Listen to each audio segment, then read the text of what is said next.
Good day and welcome to a brand new season of the Point 99 podcast. Season 4, and my, can you even believe it? How on earth have we come this far?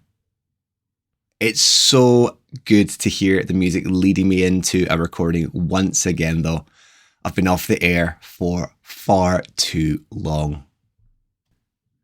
On that, it has been a little bit longer of a break than I've had in between any of the previous seasons.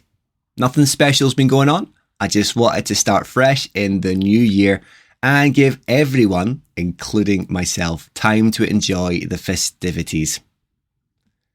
That doesn't mean that I've been idly sitting on my hands during my off time, certainly not. We now have more tech behind the scenes, more scope for live and in-person recordings, and more avenues to grow the production capabilities of the show. With that, the show can only grow with your support. So as per every other season, if you could if you can share, comment, do all the good stuff that will help me succeed. Share it with your friends and family, put it on your social media stories, or just let me know in comments and on emails what you're thinking and how you feel the show is going. You can find me on all social media platforms at the Point 99 podcast, on Instagram, Facebook, and of course you can email me at thepoint99podcast@gmail.com.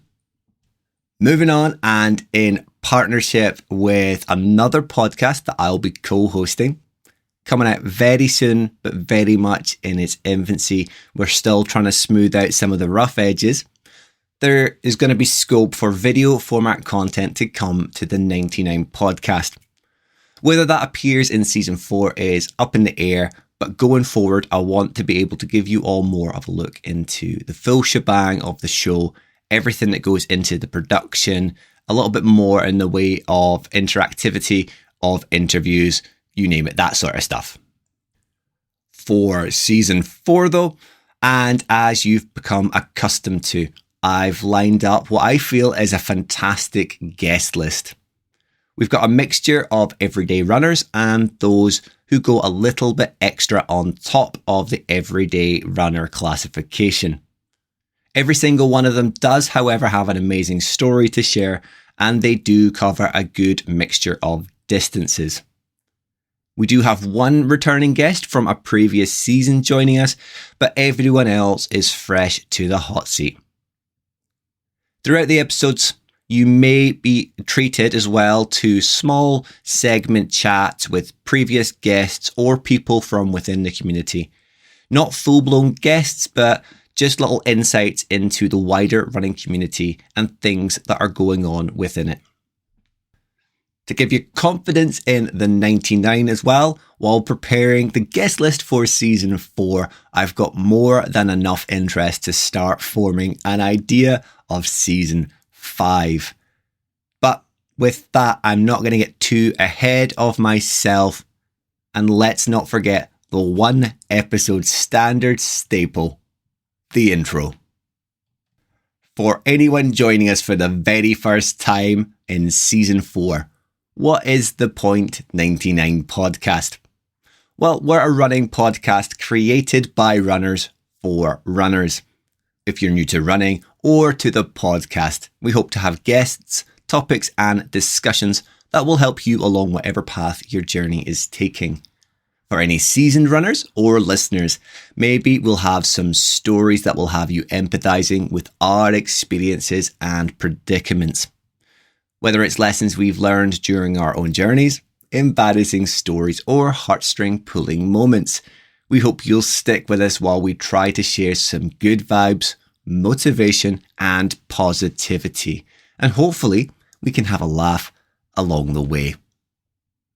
So before we get to our first guest for season 4, someone I always love to catch up with, let's share the happenings from my world since you heard from me last. Right off the bat, I'm going to kick things off with news on brand new kicks. That's right, new running shoes. 2 pairs to be precise. A gift from me to me. I'm that generous to myself. I think I'm the only person in the UK who had money to burn in January after the madness of Christmas and New Year. Bit of back pay never goes amiss. So I treated myself, and yeah, it did help that I have the best connections and the best teammates to get a little bonus discount on top. So not only have I added a super sexy pair of colorway Nike Next Percent Vaporfly 3s to the collection, but also my very first pair of trail shoes. Innovate Trailfly Ultra G300 Max. I know, they sound like a Hoover or a power tool. Both are completely different shoes for completely different things. And boy, do you feel it, or at least I do. Having tried several ranges of shoes and models over the past few years, I've started being able to feel, or I think I can feel differences like responsivity, technicality, form, and function. Things that day one Steve would never have thought of being able to notice. Honestly though, both pairs of shoes are amazing, and I can't wait to see what I can do in them. I also went a bit overboard and bought nearly a whole wardrobe's worth of new running clothing from the Higher State sale. It's more stuff for combating the cold and wet weather that we've been having of late, and for running on trails. All good products that are going to keep me warm, keep me dry, and just help me enjoy long running just that little bit more when I'm in the back and beyond and it's freezing cold. But what are they all for, I hear you ask? Well, during the break, I signed up for my holy trinity of 2024 events in the Highlands. The Inverness Half Marathon in March, the Loch Ness 24 in August, and the Baxter's Loch Ness Marathon at the end of September. At least one of those is a surprise even to me. I do have some targets in mind at each of the events, and the shoes especially, combined with some disciplined and focused training, could really help me reach some exceptional personal goals. I'm talking a sub 1 hour, 30-minute half marathon, which I'm currently about 5 minutes off. Having other people around me to push me is definitely going to help me try and smash that goal. A sub 3 hour 30 marathon, which is around about 15 minutes off my current PB. A little bit more interest here with regards to social running. It may be a PB push or it may be a social affair, as there are quite a number of familiar faces from within the community making their way up to Loch Ness, and it would be a shame not to maximise the time that I have with these legends. Even if I put in a lot of hard work, it won't go to ruin. I can always look to push a PB at a marathon at a later year, another event. I just need to build upon the hard work and foundations that I built last year. Then finally, between myself and Lorna at Trail to Try, we're hopefully going to take a good stab at a podium place at the Loch Ness 24 in the mixed doubles. That in itself is going to be a task and a half, because we've heard who some of the competitors in that category are already, and they're just locals that we know about. There is a high chance of more widespread attendance in that category. It's going to be tough, but all we can do is try our best and see what we can do ourselves. And honestly, if I don't get the targets ticked off, it's no big deal. I'll be disappointed if I get within a few seconds, but hey, if it doesn't happen, there's no amount of moping around that will change it. I learned a lot from 2023 and had some really amazing support from beautiful souls within the community, some of whom are actually coming to Loch Ness. So it's a year of holding my head high, trying to believe in myself that little bit more, and seeing what will happen. With regards to actual running over the intermission, it's been a varied affair. Once we'd wrapped season 3, I really did wrap my running off pretty much as well.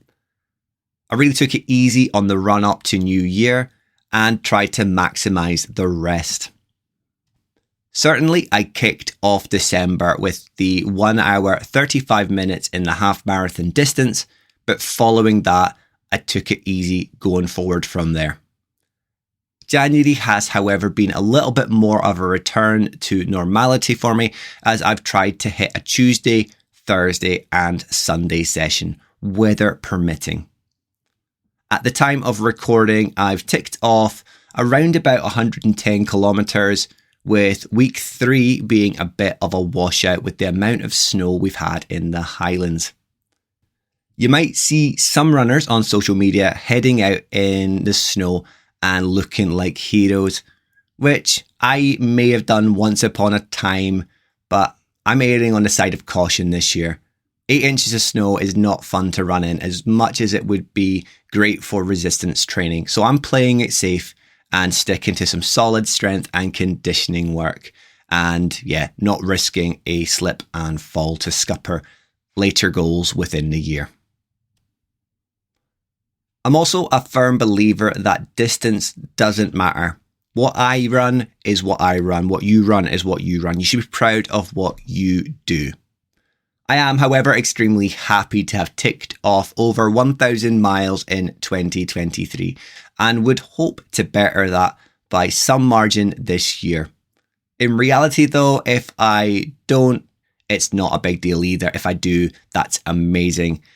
It's especially going to be more significant if I get an ultra signed up for this year, because even though I've got those 3 events, I am looking at least one full 50k ultra non-stop and a number of other events. They will just be Scotland or UK based. I'm not going to go further afield this year. Fingers crossed though, spring arrives early. As much as I love winter and I love the snow, I really would like to start getting back into the comfort zone of lighter night running and getting the vest top and short shorts back on once again. Enough about me though, and on to the reason I think many of you are tuning in for this episode today, and that is our guest. So let's hop on over to hear the chat I had with Carl Orme, or to use his Instagram handle, Fighting the Dad Bod. Here we go again, a new season and a new face to the guest hot seat. But my guest today is certainly no stranger to the spotlight. I have the pleasure of being joined by a man who I've met several times over the past handful of years, and someone I gladly think of as a friend. Even though he's a practical joker and self-proclaimed comedian, he could also easily accompany the definition of inspirational in the dictionary. Whether it's his tireless work with mental health matters, seeing regular appearances on stage across the country, from the National Running Show to the Mental Health and Wellbeing Show, or the multitude of challenges and feats of insanity he throws himself at without any training. We're talking running a marathon on a hotel balcony, undertaking a medley of miles marathon with weighted miles, sidestepping miles, bouncing balls, carrying bikes, or if that's not impressive enough, running a number of marathons dressed as a giant boob. No matter the cause or reason, he fully commits to getting over that finishing line while helping others cross it too, which is sometimes easier said than done. Lack of training or the several beers the evening before, you decide. But aside from his work with charity and mental health, there's a man behind it all. So let's learn a little bit more about this legend and perhaps help show him that even though he doesn't believe it himself, he really is an interesting guy and inspirational character. So join me in welcoming the man who wishes he could be Scottish to the show, Fighting the Dad Bod, Carl Orme. There is so little in that introduction I agree with, particularly the last statement. I mean, who would agree with that? You can guess who that came from. Yes, indeed. Well, it's going to break down later on as to who you support, according to him. Football-wise, that is. Okay. So how are you getting on, Carl? You had a good week? Yeah, it's not been too bad actually. Just trying to get everything done and sorted because, as you said, there going to the running show again this weekend, and I'll be talking on the Sunday. So it's just getting all work and house bits done, so I won't be too missed when I go away for a couple of days. And then you've also got meeting all the people that you know from your how many appearances at these sort of shows now as well. So there'll be a lot of familiar faces and a busy old weekend. It's to be honest, it's literally like a reunion because this is the I've spoken at 5 and attended 6. There's a lot of the staff, the team I know, and then 4 or 5, I forget which, of people that I've interviewed for my interviews are actually speaking on the stage. It's quite surreal, kind of meeting up with some of them as well and listening to them talk about some different areas, and then catching up with them, hopefully off stage as well. Oh, spot on. It'll be like, as you say, catching up with what aren't like friends, but they are friends through various means and because of your interviews, which we're going to get to at some point in this chat.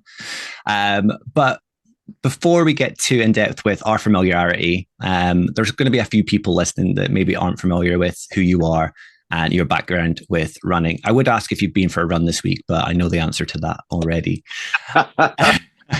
So first off, can we take it back to the kind of humble beginnings of a young Carl, and then we'll work our way forward to maybe some of the achievements you've done. But where did it all begin? Your connection with running?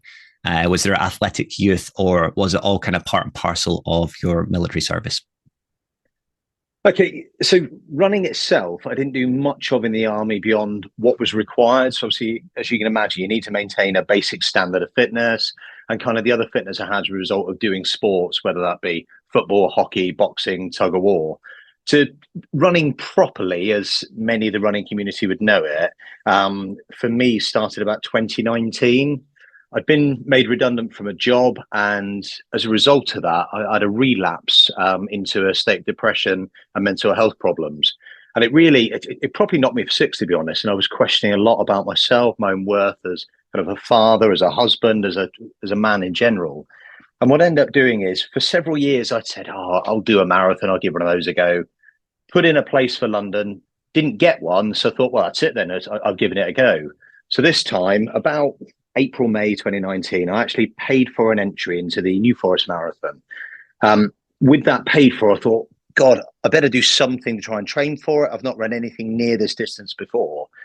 And for the better part of 4 or 5 months, I actually did proper training. I did mixed runs, I did long runs, tempo, steady state, heart work, strength work, Pilates, almost everything that you'd expect someone to actually do, and prepared for it properly, both mentally and physically. The problem I had, I arrived at the run, started, and it's as if someone went, okay, forget everything you know and just be an idiot. So I got carried away. I set off too quickly. I didn't refuel. I didn't even stop at the first couple of aid stations. Thought I don't want to slow myself down by drinking. I hadn't gone to the toilet before. I mean, almost every stupid mistake you can physically make, I made. And by mile 17, I not only hit the wall, but the wall smacked me around silly. And I was staggering. I fell over. I was in absolute clip. And for about 4 or 5 miles, it was just a test of how much I can hang on till I'd flushed enough lactic acid out to be able to get myself over the line. Finished the marathon and vowed never, ever to do another one again, as I'm sat there swigging a beer, chomping a burger, and think, at least that's done. So there you go. That was my intro into running. How many have you done now then? 43 since then. So it clearly didn't work, did it, that conversation? And there was alcohol involved in some of the other challenges and decisions I've made. I'll say that in my defense. Yeah, from first-hand experience, there's quite a lot of alcohol involved normally the night before a marathon as well. That makes it sound bad. It does. It's normally in good social company though. It's precisely good, yeah. Do you have a favorite then out of every single one you've done, or are they all kind of much and such because it's just every time you turn up, it's just, well, just get it done. It's for a good cause or for whatever reason. It's difficult because I've done a mixture of proper runs, if you like. So I've done a few at Loch Ness. Loch Ness, sorry. Bearing in mind, number of Scottish people in the audience, no hard K.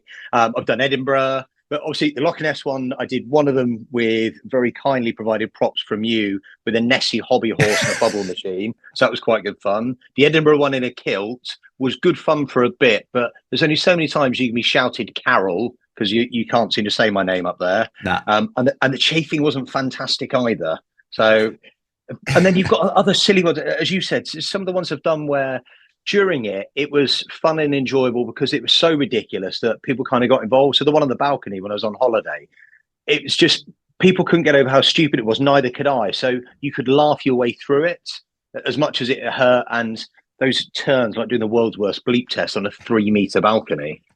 Oh, I mean, certainly from the kilted run at Edinburgh, I can testify that was my first marathon, and that was horrible that year anyway. So the just general amount of sweating that would have been so uncomfortable. But then my second marathon, you kind of touched on that as well, where we made the props for you, and I would happily say that was my favorite marathon so far. I know I've only done four. I'm a kind of a fraction of the percentage you've done, but I would say that's my best one, just generally because of the company of yourselves, Lee, Muriel, yourself, the distraction that we had on the run up to it. Because for anyone who doesn't know, Loch Ness, you've got to take a bus to the start line. Everyone's just packed in, and there's so many people on those buses just petrified. And then here's Carl blowing bubbles at people who come out of the toilet. So you certainly made my Loch Ness, my first one, all that better because you were so laid back and you didn't really take yourself seriously. You didn't take it seriously as a whole. And I think from any event I've been at where you're there, that's what I get from your either lack of training or you don't take yourself seriously. It's just another event and get on with it. And I think part of that, and it's certainly not to belittle the distance or the event by any stretch. And what I've found is my body suffers seriously as a result of doing that. But I think because of how I kind of found my way into running and also the running community, and I think us meeting as a group together beforehand and kind of support each other through it almost epitomizes that there's others there to support irrespective of experience. Mm-hmm. But for me, because I've been using this as not only a fundraising activity, but a bit of a stretch of my own mental resilience and endurance, I've been to some dark places before, and it's tapping into that, going, right, I can manage this, I can do that. But even with my time in the army, there's very rarely an occasion where you can't, and sometimes it's darker humor, but kind of have a laugh, not take it seriously and get through it. And that's almost a coping mechanism for it. So is that how you continue to punish yourself so much? Because I think from anyone else, it would be nigh on impossible to finish something like a marathon the way you have, be so physically destroyed and go, you know what, I'm going to do another one. I think it is. I think it's kind of a mixture of that in terms of the mental resilience piece. I mean, I did London last year and I did Dressed as a Giant Boob, and it turns out I'd broken my foot on mile 9. So I ran 17 miles with a fracture on my foot. But again, I think another part is because the charities I do it for, and I've met some incredible people associated with the charities, or particularly with the breast cancer one, people have been affected by it. And I kind of think, well, whether I'm doing 4, 5, 6 hours, whatever it turns out to be, that's pain is temporary compared to what others are going through. And it's pretty hard not to push yourself. And then the beauty of a marathon, you're running along with other people for a long period of time. You get to hear their stories as well. And I've cried on several of these, and it's hard not to be inspired when you're listening to what other people are doing. You think, I just need to carry on, put one foot in front of the other and get on with it. Yeah. Do you feel then, because you've touched on the mental health aspect of it as well, and of course you're a big advocate for talking and your appearances at like the running show and the mental health show. Do you find then that running for charities and having a challenge helps distract your mental health as well and gives you something else to focus on, or is that maybe not so much of an input towards it? It's a little bit of both. I mean, it gives you a powerful why because you're running for a purpose you believe in and often inspired by others. But kind of another thing for me is there's times I kind of look back and reflect on, especially some of my times in the army, and think, I think I could have done better or been better if I was more mentally resilient. So I've almost pushed myself, and even the silly other stuff like the burpees or the Everest stairs and other stupid ones that aren't running related, but putting your body mentally and physically to a place that you then need to go beyond. I think it's a useful skill to have because it's helped me then, the setbacks I've had in life subsequently, I've actually been better at dealing with. And it also makes me feel if I'm giving some advice, I'm giving it from a place where I've actually been through it instead of saying, well, if I were you, I would do this. I can't comment, but maybe do that. And it feels more genuine that way. You've actually just done a great transition there as well, because my next kind of point I was going to come on to was the burpees and the Guinness World Record that you currently still hold in. Yes. Yeah. Can you describe why you would want to have a Guinness World Record in burpees, but also explain a little bit more about, because it wasn't just yourself, was it? It was a team effort. No, not at all. Definitely a team effort, and they certainly carried me through it. But this came about. I'd done an interview with the decathlete Dean Macy some years ago, and we were kind of just talking about different challenges we can do for charity. And it started with us saying, well, what if we're doing maybe some laps of athletics track, doing burpees? And it's one of those silly things where some competitive people get together and start talking and an idea evolves. And then someone mentioned that during lockdown, a team had set a world record for the most mixed team, so 3 men, 3 women, most chest to floor burpees in 12 hours. And we kind of had a look at it, started doing the maths and went, well, what if we gave that a go? So 6 of us got together. We did it for a charity called the Indy Rose Trust, an incredible charity. Very sadly, they lost their daughter at the age of 2 to brain cancer. So what they do is they raise money to put together care packages, and actually they've got a property that they allow people to use to try and make the best they can for those children's lives for the last time. And when we were doing the challenge and going through this, the 12 hours of it, some of the families were there with, and crossing, we get emotional, we'll talk about it now, but some of the families there with some of their children, and you think, God, no matter how much this hurts, and it did, I mean, it's pain like I've never felt. But even that, you think they're going through far worse. So once again, it's that powerful why. I've just been inspired because the people that I did it with were just amazing, and just watching them time and time again get down, do their reps, and get on. And by the end of the 12 hours, we've broken the previous world record by over 1,200 burpees. Wow. So we did 8,723 burpees, chest to floor. So we're talking properly kind of chest down, hands out, taps to the side, press up position, legs out, certain distance that's measured. It's filmed, every single part of it. I had to have cameras around to prove to be an official Guinness World Record. Jeez, oh. How did you meet these people? Are they people that are friends or colleagues, or was it just complete randos? So the mainly it was through Dean. So Dean Macy did it. His wife and sister joined as well, which is just incredible. Shows what a really competent, powerful family they are. Yeah. Perry has been a childhood friend of Dean's, and he's a triathlete coach. And then I brought a friend, Hattie, who ex-forces. She was doing bits with Hunted and Celebrity Hunted, but I kept herself fit, and I knew she was quite mentally robust as well. So we kind of just got 6 people that just thought, let's put our bodies through this for a worthy cause and give it a go. It's some record to have. I don't think anyone in their right mind would want to break that. If they do, though, I'm going to do it again, and I won't do it again. So to preempt that question. If someone broke it, you were going to have to go back and do it again. We can maybe wish good luck. We could convince Lee to go and help you with it. He's a sucker for punishment when you're involved as well. Maybe. We're going to move on then from that to, again, something that you touched on right at the beginning. It was Carl's Insta views, or were they the same thing, or the Fight to Inspire? Were they the same thing, or was it 2 separate entities? 2 separate entities. So the initial one, the Carl's interviews, these evolved because when I was doing some of the challenges, so 2020 during lockdown, I was doing those 20 marathons and the 10 and 10, etc. And people were asking me to come on and talk about it, but I didn't feel comfortable at that stage. So I thought, well, actually, I kind of like hearing some other people's stories. So I started it, and then it was just ridiculous how lucky I was to get some really inspiring people to come on and talk. And for me, it was basically a chance to have a chat to them, hear their story, people that I've grown up with, people I've watched on television, been inspired by, and then also be able to ask some sort of questions that I never would normally be able to ask. Mm-hmm. The Fight to Inspire piece came about because Sarah and I started doing some work together. Sarah, for those not aware, she's a former British multiple world champion, Olympic medalist in Taekwondo.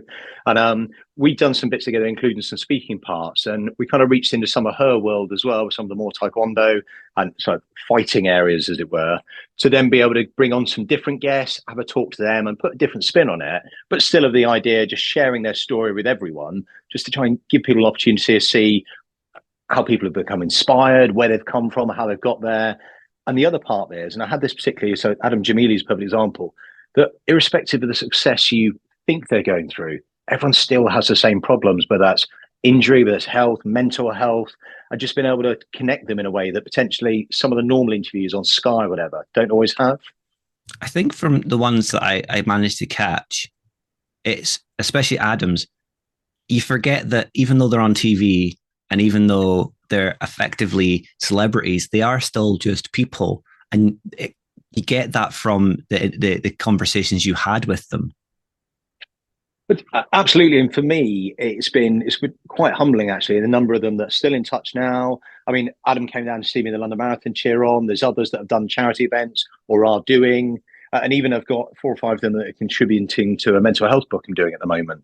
And it kind of shows if they're willing to give their time up like that, because they don't get paid for being on with me, and in the nicest possible way, just some random bloke that chats to them. So there's no incentive to do, but it's been a real eye opener for me, and definitely a humbling experience.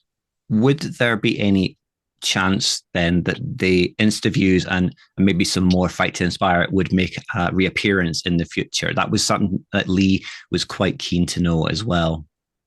I've definitely thought about it, but if I were going to, I'd need to decide on a definitive direction and maybe get a new group of people. Because part of the challenge is, I think it was probably slightly easier during lockdown because everyone was in a similar position. And then because I was doing them regularly, people were recommending to their friends or colleagues who said, oh, actually, Carl's done a good job here, or he doesn't grill you. So then it kind of picked up. The challenge I'd have is I'd have to really have a think and a plan how I was going to do it and the direction I wanted to take it. Would you take it onto podcasts? I'm not ruling it out. The interview thing I quite like because it was a simple, easy platform to do. And it's sometimes nice actually being able to look at someone and watch their body language in interaction as you're talking to them. And it's wonderful. I mean, remember the one with Tony Jarrett? Is literally we were laughing 2/3 of the way through it. And even we met up a little while afterwards. We went for a Chinese, and the same again. It was just laughter the whole way through. And that doesn't always come across in just audio, whereas you actually in the video side, you can see that, can't you? Like, even from our chat just now, Carl's in between 2 meetings here, so even the transitions between some of the questions are fairly hard case, kind of janky, but there's a reason behind it. Well, at least with a video format, there's no hiding, is there? It's there. You can't cut it or hide from it. So, are they still viewable? Do you still have like an archive of them that people can go back and watch? Yes, so there's on my Instagram, you kind of scroll through, and I think I did some of them on the Instagram TV piece, and then the others kind of just scrolling through. I don't have that many posts, I don't think, but through them you'll see the various interviews, the different people I've spoken to. And then what I started doing, and I must have done about half of these now, actually extracting the audio element out of it into podcast form. So on Spotify, Apple, wherever people get the podcast, there's a number of them that are on there. And I do need to fill out the back archive just so they're there. So if anyone is bored one day and wants to listen, they've got the opportunity to do so.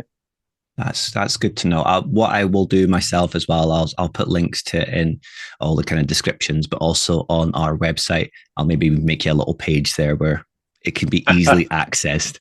You've just mentioned in that piece, though, you're writing a book.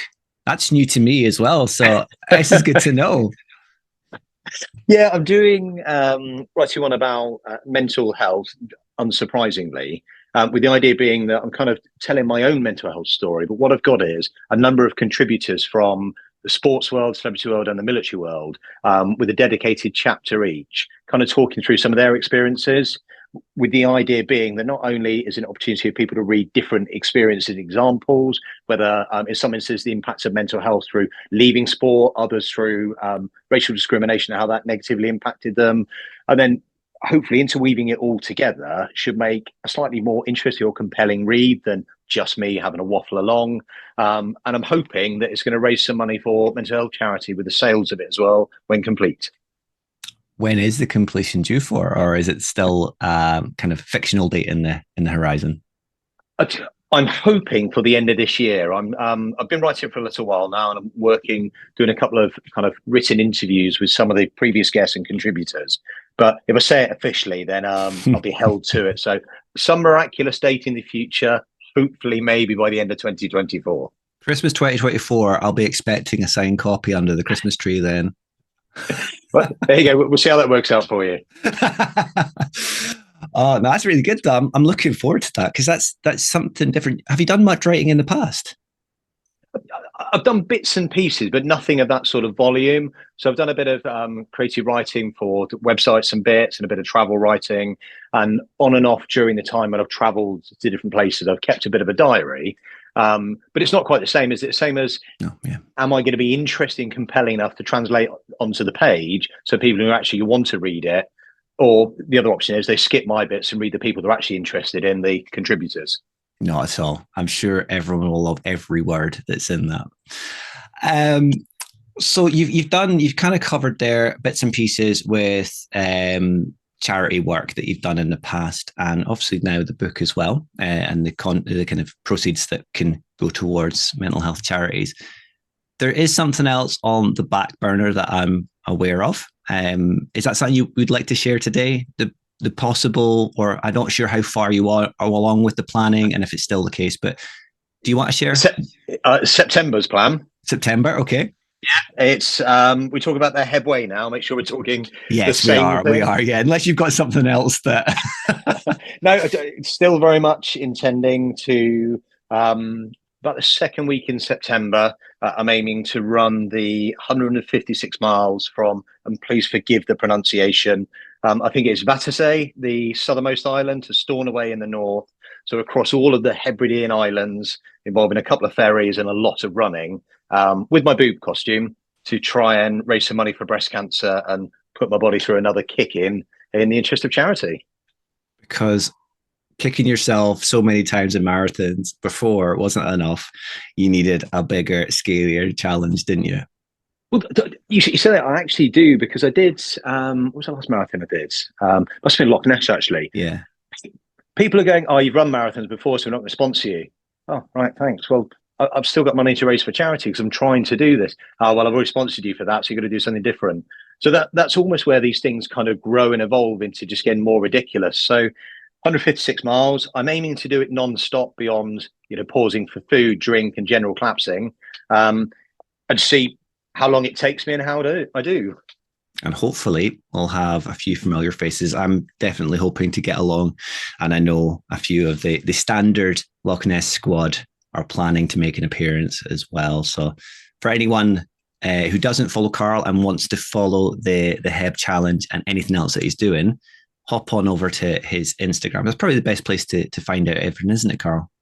It is, and as it gets closer to the time, I'll be sharing more on there. But definitely, if people are interested in doing a bit of the run with me or able to support in any way, because this is an official organised event, so I'm going to be relying on the kindness of friends, strangers, and anyone else I can rope into it to assist, just generally keeping me glued together enough to be able to crack on and get from start to finish in one piece. Well, I certainly know someone who has a van who will be listening, and I mean a camper van, and should hopefully be living in Scotland by that time. So they might get themselves along. They love an island hop, so maybe we can convince them to come along and help support as well.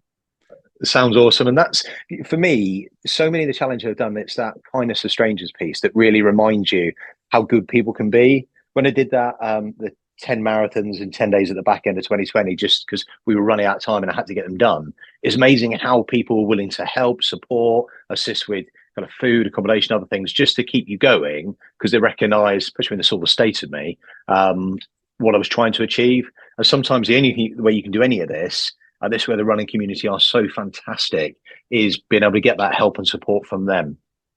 They truly have got their own little ways of helping, and you've got such good connections across the kind of spectrum of the wider community as well, through appearances in other podcasts or just through random connections. So is there anything else that might be coming up on horizon, or is writing a book and doing a incredibly silly challenge in the Hebrides enough for you just now? I'll probably do a couple of marathons this year just to keep raising the awareness, kind of the profile, and to get some training in, because I've got some friends that haven't run one before and aren't convinced that they can, whereas I genuinely maintain everyone has a marathon in them.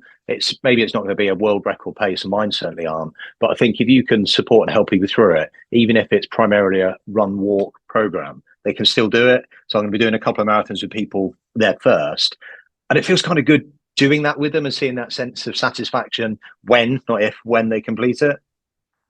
I wish I had my camera on there because I did laugh and put my head in my hands because you're some guy. All those marathons before aren't enough, and I'm struggling to try and fit at least one in this year. And you're going out all out. But it's great to rope other people in as well and show them that it is possible. That anyone's capable of running a marathon, whether they think they are or not. So that's great to have that ability to inspire people and pull them along as well. And these aren't just things I'm saying because it sounds good. I genuinely believe it. And it astounds me and it's quite rewarding. You kind of go out and do some of these things with people and some of the challenges, and you bring them along and they realize what they are capable of. And part of it is just for them being able to recognize and get to a stage where, yeah, actually you are going to hurt and it's going to tire you, but let's see what else you can do, what else you can achieve. And that sense of satisfaction. And a story I've told a couple of times when I've been on stage is my mum's disabled as a result of having cancer a couple of times. And I took her on a park run a couple of years ago. And bless her, she was there with her walker, kind of pushing it along. It took her about an hour and 16 minutes to do. But that was kind of her marathon. Several times she didn't think she was able to do it. But the most impressive bit for me was as she was coming to the end, the park run was long gone. Most people had gone home or gone to Starbucks, wherever they go. A group of people had still remained behind to cheer her in. Mm-hmm. And it's thought that's so much what the running community is about, and just how people can achieve far more than they ever believed they could. And then she still talks about that now and just clings to it, the fact that achievement from it. And that's what I want for others, to do things, be able to go, I did that and I'm really proud I did that. And this is what, whether it was just for me intrinsically or whether you raise money or whatever reason for, it's a powerful reason to do, I think. Jeez, Carl, you're some man. You're some man. Right. It's been a bit of a disjointed interview, this one. And I am conscious that you are going into another meeting in about 25 minutes time. So I want to give you time to kind of have time for yourself as well before you hop into that. So where's the best place to find you? I know we've kind of just touched on your Instagram just now. So you want to share your handle and any other forms, ways people can follow you or get in contact? Yeah, that probably is the best one. It's fighting_the_dad_bod. And as the name suggests, it's fairly inconsistent fight. I think at the moment I'm losing said fight. A couple of years ago, I was in far better shape. So I'm hoping maybe if I get some decent training in for the headway, because you've got to respect the distance as well. I know we've made light of, I don't train or prepare anywhere near as much as I should. And that's a bit silly of me at times. And it's certainly not something I'd advocate for others. But it's just, I don't know, it's one of those things, isn't it? It's part of it going in unprepared. It's kind of almost sets you up in another way mentally. But the other part is it would be nice to be better prepared and set up for some of these. So at least so I'm not crippled for days or a week afterwards. And I think prematurely aging's a result as well. I know I take the mick out leave looking 70, but it's not going well. The look on that woman's face when that cake said 70. Was the cake said 70? The balloon said 60. Oh, she thought something had gone wrong there. But yeah, that's the best way of getting a hold of me. And anyone that drops me a message, more than happy. And if I can help anyone in any way in terms of any advice or guidance, even if it's don't do what I do, but here's what I'd recommend, or if someone's got some good ideas for challenges, because clearly I've got the breaking strain of a soggy Kit Kat when it comes to persuasion with stupid ideas. Mm-hmm. So there's always an opportunity there. Spot on. Well, before I let you go, Lee wanted to make special note about your beloved football team. Believe that's Spurs, is that right? It is indeed. And you need a good memory and a lot of patience to be a Spurs fan. It puts you in good stead for a lot of aspects of life. I was going to say a lot of the pain you've put yourself through and suffering, it comes from being a Spurs fan, isn't it? Well, you kind of get used to it, don't you? And friends with so many Scottish people as well. I'm going to be bold enough to say that now. Because the ribbon and grief I get for being obviously the token English person in these events, it's quite nice to get my own back now and then. Okay. Well, at least it's only one of them that gives you the grief for the pronunciations. The rest of us are a little bit more relaxed about it. No, that's fair. Spot on. Well, thank you very much for joining me today, Carl. That's been really informative from your perspective, but also showing that no matter what you set your mind to, and it is achievable no matter how much you're training. No, and thank you for having me and putting up with half hour of rambling. Enjoy the rest of your day, and hopefully we'll get to see you soon. Convincing Carl to come on has been a battle in itself. There was a good dose of back and forth before he caved into the pressure. The chat might have been a little bit disjointed, but I think it showcased how selfless of a guy that he is, especially giving up the time in his always busy schedule to come and speak to me. It's been a pleasure getting to know Carl over the past few years, after being welcomed into the Loch Ness Marathon group by the three OGs, Lee, Muriel Dempsey, and of course, Carl. Make sure you hop on over and follow his always inspirational adventures and his takes. He's at fighting_the_dadbod. I'll make an effort to get a page pulled together on our website for the Insta-Views chat with amazing people across the sporting and community spectrum. And of course, I'll be looking forward to getting my hands on a copy of the book he's working on. Fingers crossed, and time permitting, I'll be supporting Carl in person during his Hebridean Way challenge. Again, if you can support Carl in any way, even if it's simply by aiding it to a wider audience, all I can do is implore you to do so. Small efforts like sharing can make a big impact. Finally, if you want to hear more about Carl, you can listen back through the What the Fartlek archives to Season 1, Episode 10, right the way back in their early days. Before I wrap things up for our Season 1, however, I want to get the interaction and call to actions rolling once again after seeing a good amount of feedback at the tail end of Season 3.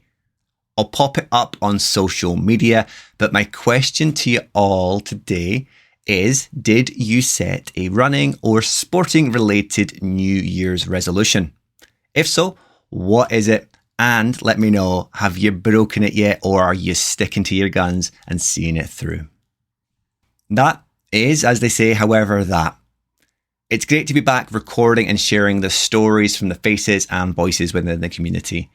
If you have anyone you'd like to hear from, let me know in the DMs or an email, and I will do my utmost to get them on and have a chat with them. Repeating myself from the start of the episode, you can find the show on Instagram and Facebook at the Point99 Podcast, so you can drop us a DM and get some chat going with myself. Or if you'd like to drop us an email, you can do so at thepoint99podcast@gmail.com. You can also find the website, as I've made reference to just a moment ago, at thepoint99podcast.com. You can find more information on the show, myself, links to every episode so far, and also links to the merchandise we've got going with Twisted Running. Just the one t-shirt at the moment, but if you want to show off your pride for the show, give them an order. They're great quality and a great bunch of guys doing a great thing. Find us on all the podcast platforms of choice, of course, other than the one that you're tuning in to this episode on, and drop us a rating or review. Finally, if you have a spare minute and wouldn't mind sharing this episode with your friends, family, or wider audience of followers, I'd be eternally grateful. But until next week, big love from myself. Stay safe, enjoy your runs, and you'll hear from me soon.